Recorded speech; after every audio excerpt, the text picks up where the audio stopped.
Nirmala. Hello. Good to see you. You look more Chinese than I am. Thank you. Can you introduce yourself? My name is Nirmala Armstrong, and I am running for regional councillor for the city of Markham. How long you have been in Canada? I came to Canada September 11, 1969. I wasn't born at that time. I was. Kidding. Okay. So it's about 30, 40? It's over 45 years. 45 years. So you're a long-time Canadian citizen? Absolutely. Okay. So how long have you been living in Markham? Okay. I moved into Markham in 1985, and then I left to go to school, and then I came back again. So I've been in Markham since 1985. So you say in your 60s you came to Canada. You came to Toronto at that time, or? I've been living in North New York since 1970. So you know Toronto, you know Markham pretty well. I know the issues in Toronto, and I also know the issues in Markham. Yeah. One direct question on, okay, please forgive me, it's a little bit of because like me and you, we are ethnic minority in Canada. So when you came in the 60s, do you feel any barrier, difficulty adapting to the Canadian life? I didn't have difficulty in adapting because I'm from Trinidad in the West Indies, Trinidad and Tobago, and I was brought up with very simple culture. My origin is Hinduism, and it's Indian, India.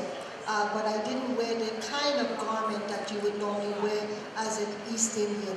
So when I came here, I didn't have difficulty. But what I did have difficulty in is I was the only visible minority student.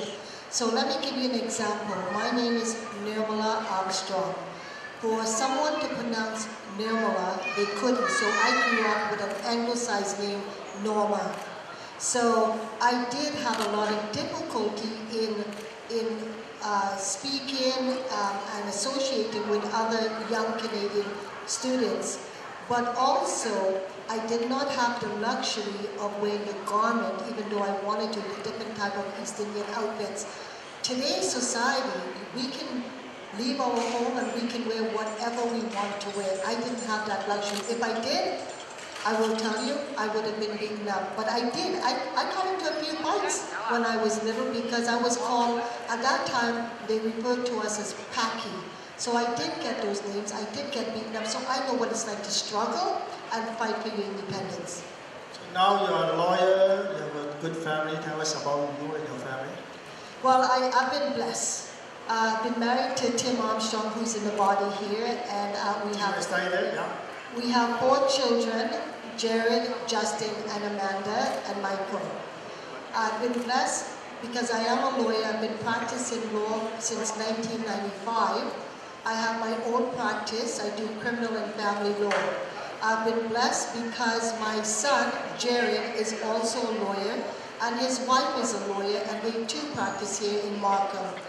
My other son, Justin, is a lawyer, and his wife is a lawyer, but she practices in New Jersey. My 3rd son is in law school, and my 4th child, my daughter, which I did get the girl finally, she's in her 2nd year at the University of Toronto, and she has indicated to me she also wants to do law. So I have been blessed with my family, and a lot of time people would say, Nirmala, you're so busy in the community, what about your kids? Well, here's a clear example of my husband and my children supporting me, and this is where they are. Family values is a key to my success. My children have seen the hard work, and they too come out and support the community. They too join a lot of service organizations because they know what it's like to give back to the community. That's something that I've shared with them. That yes, we may be seen as privileged because as a lawyer, people think we are rich. But I have to say to you, I am rich in my heart, not in my pockets. I serve the community, and that's what I tried to get enforced with my kids, which was very easy because they too serve the community. Okay, so the last question is, what do you think about the barrier for women entering into politics? Well, Barriers, yes, you're talking to the right person about barriers. Well, do you know this is not my first time? This is my third time running for politics. So people would say to myself, do not give up, because sometimes it's not the first, it may not be the second, and it could be the third. This is the third time. So the first time when I ran, it is very difficult for a woman to get into politics. It's normally a very traditional, male-oriented position. But women have been breaking down that barriers. As we speak, we move forward and we're stronger. Now, I don't know if you remember, when I ran in 2010, I was the only female candidate running for regional councillor. Well, guess what? We now have several women running for regional councillor here in Markham. So that in and of itself shows that women are coming forward. We can do things in a different way from men. I'm not saying it's the right way or the wrong way, but we have a different approach. And that's what bringing to council. As a woman, I can bring what you call a balanced approach. You've asked me about my family, my education, where I'm living, and what we encounter as a woman in politics.